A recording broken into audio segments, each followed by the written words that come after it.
혹시 새벽 3시에서 5시 사이 이유 없이 깨어나 잠 못 이루신 적 있으신가요? 처음엔 단순한 불면증이라고 생각하며 괜히 불편하고 짜증만 나셨을 겁니다. 도대체 그 시간엔 무엇을 해야 할까요? 그냥 뒤척이며 다시 잠들기만을 기다려야 할까요? 만약 그 새벽이 여러분의 인생을 바꿀 기회일 수도 있다면요. 오늘의 사연자분은 그 시간 속에서 완전히 다른 삶의 방향을 발견하게 됐습니다. 그가 깨달은 3가지 비밀. 과연 여러분의 새벽도 바꿀 수 있을까요? 지금부터 함께 들어보시죠. 안녕하세요. 저는 올해 73세 김순자입니다. 사실 이런 사연을 보내는 것도 처음이에요. 평생 남한테 내 이야기를 털어놓는 걸 좋아하지 않았거든요. 그런데 요즘 새벽에 자주 깨어나면서 이런저런 생각을 많이 하게 되더라고요. 남편이 죽고 나서 혼자 살기 시작한 지 벌써 5년이 되었는데 처음 2, 3년은 그래도 괜찮았어요. 오히려 자유로운 느낌도 있었고요. 2년 전쯤부터였을 거예요. 밤 10시쯤 잠자리에 들면 새벽 3시나 4시쯤 되면 눈이 떠지는 거예요. 처음엔 화장실 때문인 줄 알았는데 화장실 다녀와서도 잠이 안 오더라고요. 그냥 천장만 쳐다보고 있으면 시간이 흘러가고 결국 새벽 5시쯤 되어서야 다시 잠들곤 했어요. 가끔은 남편이 옆에 있을 때의 기억이 떠오르면서 더 잠이 안 오기도 했어요. 남편도 나이 들어서는 새벽에 자주 깨곤 했거든요. 그때는 그냥 또 깼네 하고 넘어갔는데 지금 생각해보니 남편도 이런 기분이었을 것 같더라고요.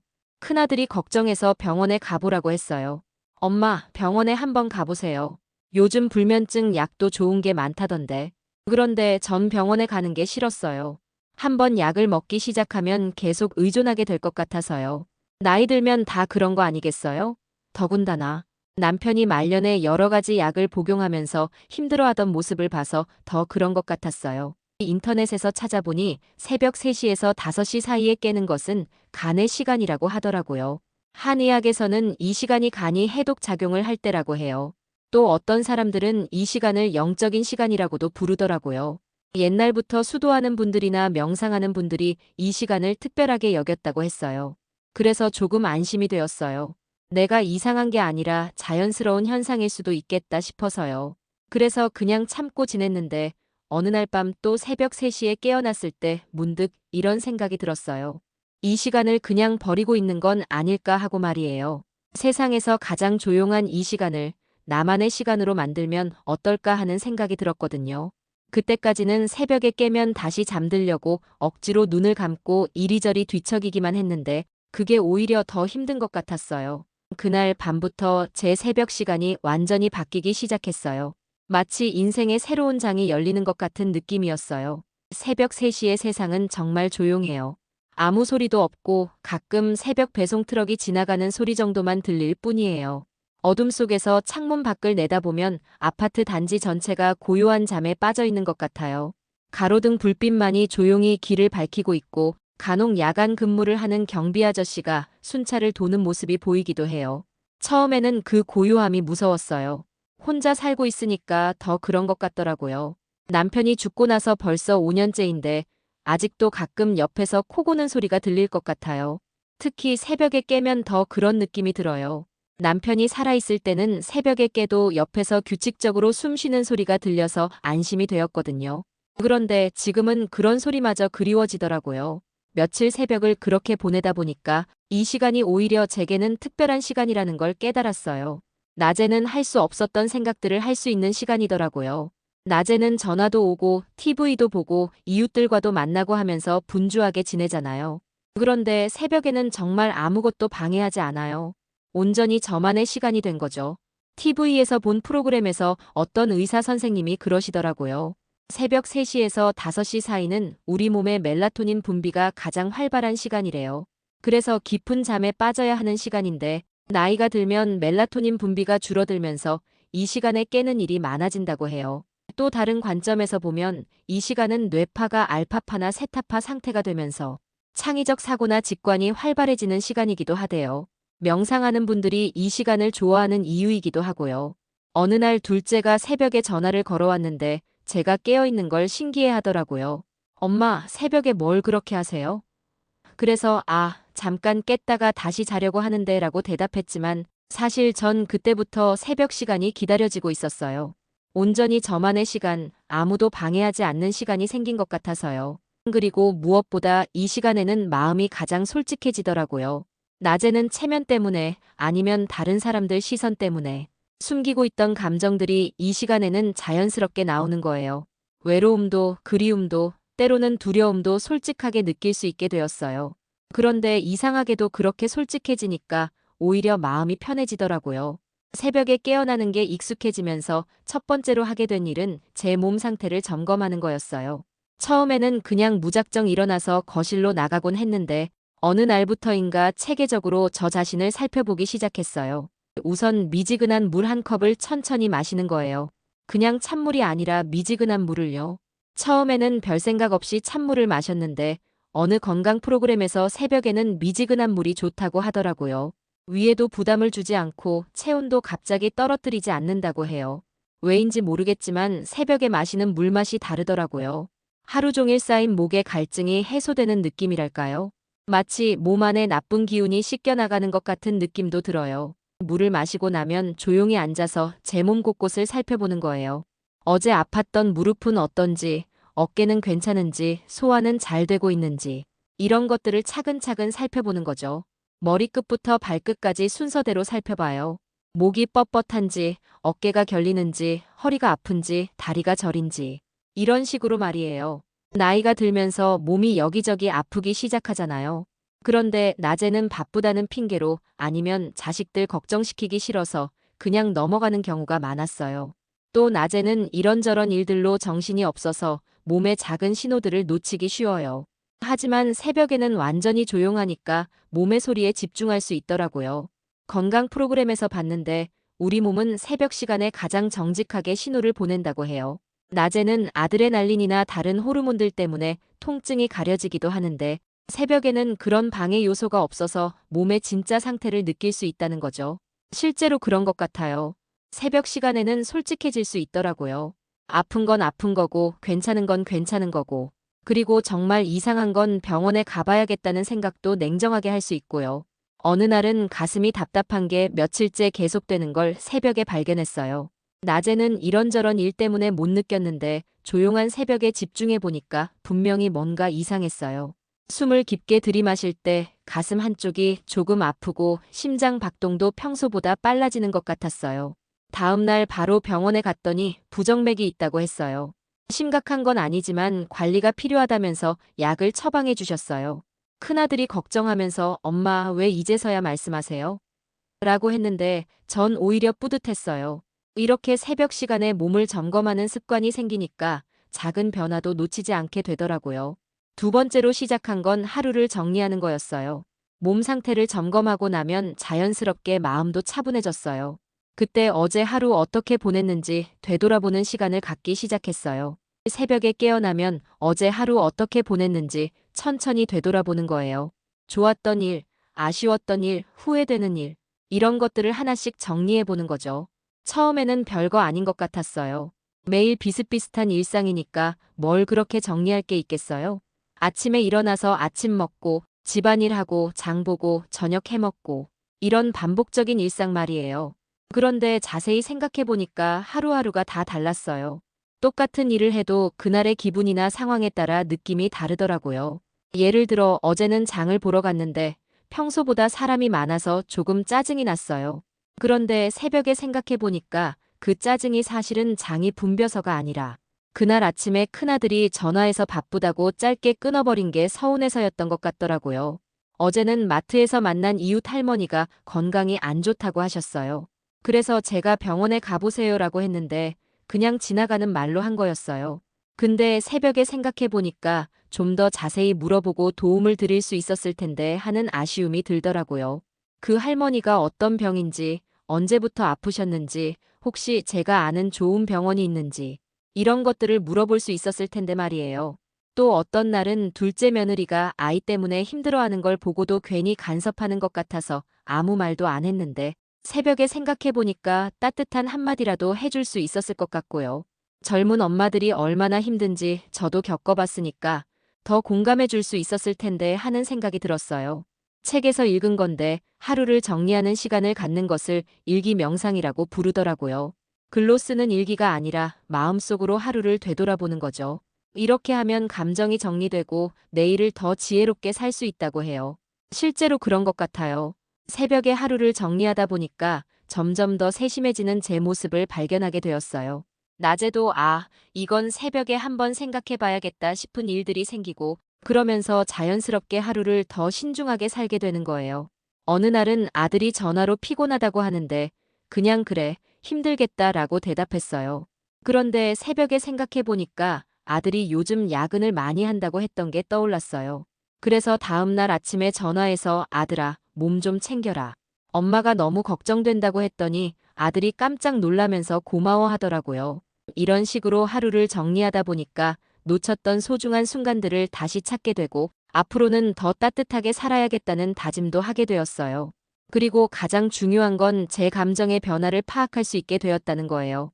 왜 그날 기분이 좋았는지, 왜 우울했는지, 어떤 일이 저를 행복하게 만드는지, 이런 것들을 알게 되니까 앞으로 어떻게 살아야 할지 방향이 보이기 시작했어요.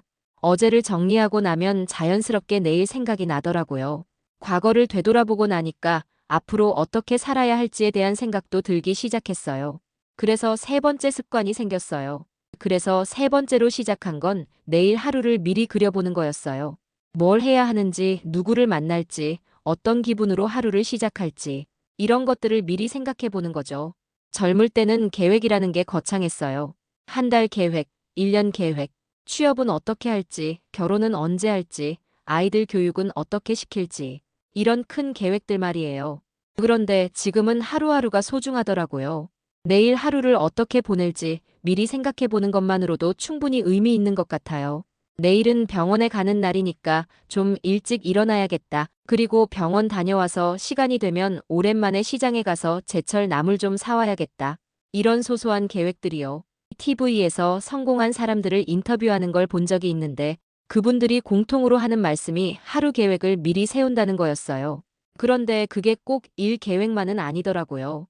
어떤 마음으로 하루를 시작할지, 누구에게 친절을 베풀지, 어떤 좋은 일을 할지, 이런 것들도 계획에 포함되어 있었어요. 그걸 보면서 깨달았어요.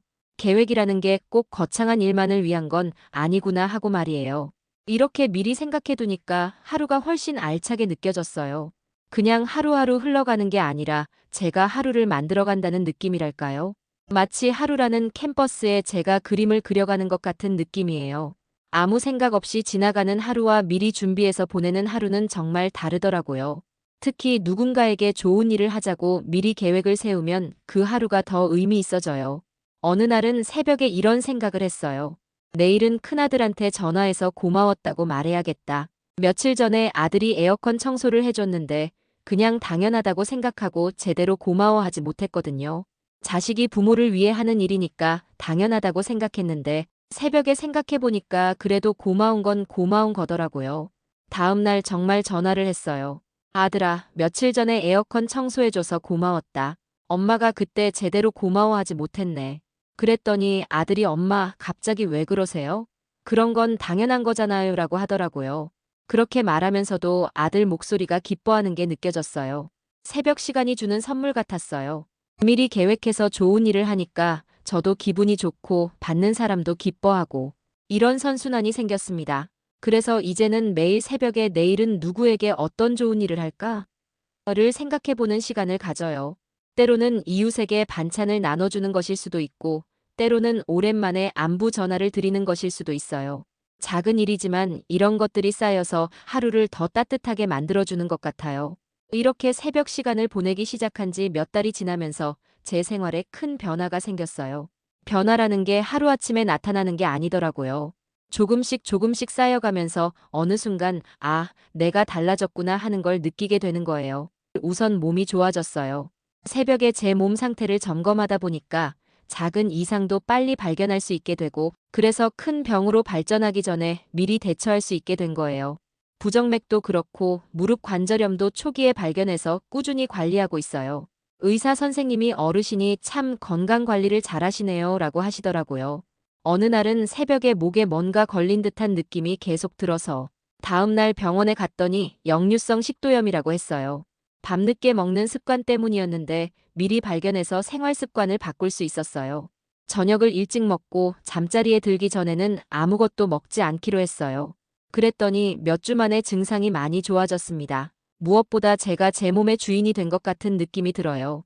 예전에는 아프면 그냥 참거나 약국에서 파는 약으로 때우곤 했는데 이제는 몸이 보내는 신호를 정확히 알아차리고 적절히 대응할 수 있게 되었어요. 마음도 훨씬 평온해졌어요. 예전에는 뭔가 불안하고 초조한 마음이 있었는데 매일 새벽에 하루를 정리하고 내일을 준비하다 보니까 마음이 차분해지더라고요. 특히 남편이 죽고 나서 느꼈던 막연한 불안감이 많이 사라졌어요. 혼자 살면서 앞으로 어떻게 살아야 할지 모르겠다는 두려움이 있었거든요. 그런데 매일 새벽에 하루를 정리하고 계획을 세우다 보니까 오늘 하루도 잘 보냈구나, 내일도 잘 보낼 수 있을 거야 하는 자신감이 생기더라고요. 하루하루 잘 살면 결국 인생도 잘 살 수 있다는 걸 깨달았어요. 그리고 가족들과의 관계도 좋아졌어요. 새벽에 미리 생각해두고 따뜻한 말을 건네니까 아이들이 더 자주 안부를 묻고 손자들도 할머니 집에 더 자주 오고 싶어 해요. 둘째가 어느 날 엄마 요즘 뭔가 달라지신 것 같아요. 더 여유로워 보이세요라고 하더라고요. 정말 그런 것 같아요. 새벽 시간이 저에게 여유를 가져다 줬어요. 근데 가장 놀라운 건 기억력이 좋아진 거예요. 새벽에 하루를 정리하고 계획을 세우다 보니까 자연스럽게 두뇌 활동이 활발해진 것 같아요. 예전에는 자주 깜빡하던 일들을 이제는 잘 기억하게 되었어요. 어느 날은 새벽에 며느리 생일이 다음 주구나. 미리 선물을 준비해야겠다고 생각했어요. 예전 같으면 까맣게 잊고 있다가 하루 전에야 허둥지둥했을 텐데 이제는 미리미리 준비할 수 있게 되었어요. 이런 변화들이 쌓이니까 자신감도 생기더라고요. 나이 들어서도 충분히 지혜롭게 살 수 있구나 하는 생각이 들었어요. 노화가 단순히 쇠퇴만을 의미하는 게 아니라 새로운 지혜를 얻는 과정일 수도 있다는 걸 깨달았어요. 어느 날 새벽에 창문을 내다보니까 건너편 아파트에도 불이 켜져 있는 집이 몇 개 보였습니다. 저분들도 잠을 못 자시나 하는 생각이 들었어요. 그래서 용기를 내서 같은 층에 사는 박 할머니께 물어봤어요. 혹시 새벽에 잠 못 주무실 때 있으세요? 아, 순자 씨도 그러세요? 저도 요즘 새벽에 자주 깨어나요. 그렇게 대화를 나누다 보니까 혼자만의 고민이 아니라는 걸 알게 되었어요. 박 할머니뿐만 아니라 우리 아파트 시니어분들 대부분이 비슷한 경험을 하고 계시더라고요. 재미있는 건 다들 새벽에 깨는 걸 부끄러워하고 계셨어요. 마치 자신만 그런 것처럼 숨기고 계시는 거예요. 저는 새벽에 깨면 물 마시고 하루를 정리하고 내일 계획을 세워요. 생각보다 도움이 많이 돼요. 제가 그렇게 말하니까 박 할머니 눈이 반짝하시더라고요. 그래서 시작한 게 새벽 모임이에요. 매주 토요일 새벽 4시에 아파트 커뮤니티 센터에서 만나는 거예요. 차를 마시면서 서로 새벽 시간을 어떻게 보내는지 이야기하고 건강 정보도 나누고 때로는 그냥 조용히 앉아 있기도 하고요. 처음에는 서너 명이었는데 지금은 10명 정도가 꾸준히 나와요. 다들 새벽 시간이 특별하다는 걸 느끼고 계시더라고요.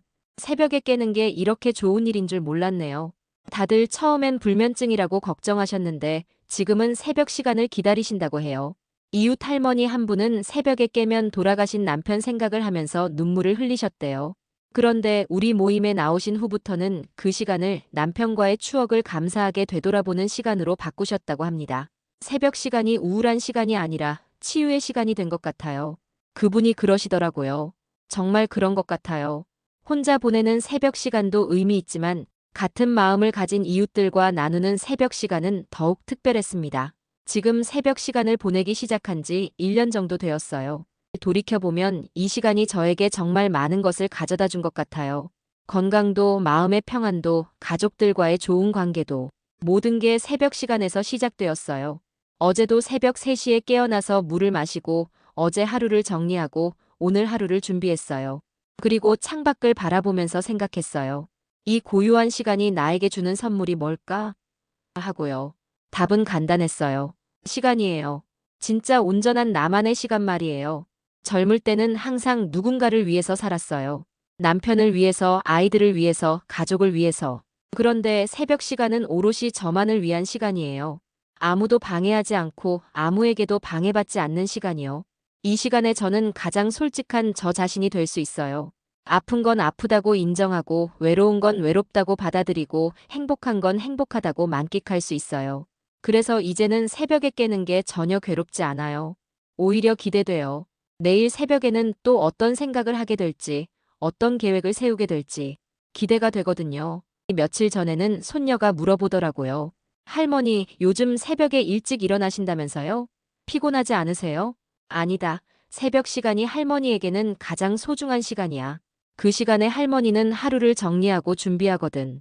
그랬더니 손녀가 저도 그렇게 해볼게요라고 하더라고요. 젊은 사람들에게도 새벽 시간의 의미를 전해줄 수 있어서 뿌듯했어요. 오늘도 새벽 3시에 깨어나면 물을 마시고 어제를 정리하고 내일을 준비할 거예요. 그리고 창밖의 고요한 세상을 바라보면서 감사한 마음을 가질 거예요. 새벽이 주는 이 소중한 선물을 받을 수 있어서 말이에요. 나이 들어서도 이렇게 의미 있는 시간을 가질 수 있다는 게 정말 감사해요. 순자 어머니의 사연을 들어보니 새벽 시간이 단순히 잠을 못 자는 괴로운 시간이 아니라 오히려 자신을 돌아보고 준비할 수 있는 소중한 시간이 될 수 있다는 걸 깨닫게 됩니다. 많은 시니어분들이 새벽에 깨는 것을 걱정하고 계시는데 순자 어머니처럼 이 시간을 적극적으로 활용해 보는 것은 어떨까요? 첫 번째, 미지근한 물 한 컵을 마시며 자신의 몸과 마음 상태를 점검해 보세요.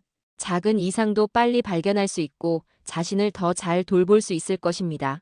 두 번째, 어제 하루를 정리해 보세요. 좋았던 일, 아쉬웠던 일을 차분히 되돌아보며 내 삶의 의미를 되짚어 볼 수 있습니다. 세 번째, 오늘 하루를 미리 준비해 보세요. 작은 계획이라도 미리 세워두면 하루가 훨씬 의미 있고 알차게 느껴질 것입니다. 나이가 들수록 시간이 더 소중해집니다. 순자 어머니처럼 새벽의 고요한 시간을 나만의 특별한 시간으로 만들어 보세요. 그 시간이 여러분의 삶에 예상치 못한 변화와 평안을 가져다 줄 것입니다. 오늘도 새벽에 깨어나시거든 괴로워하지 마시고 그 시간을 자신만의 소중한 선물로 받아들여 보세요. 고요한 새벽이 여러분에게 전하는 메시지가 분명히 있을 것입니다. 오늘도 소중한 이야기 함께 해주셔서 감사합니다. 이 영상이 마음의 작은 울림이 되셨다면 좋아요와 구독으로 함께 걸어가 주세요. 지금까지 인생동행이었습니다. 감사합니다.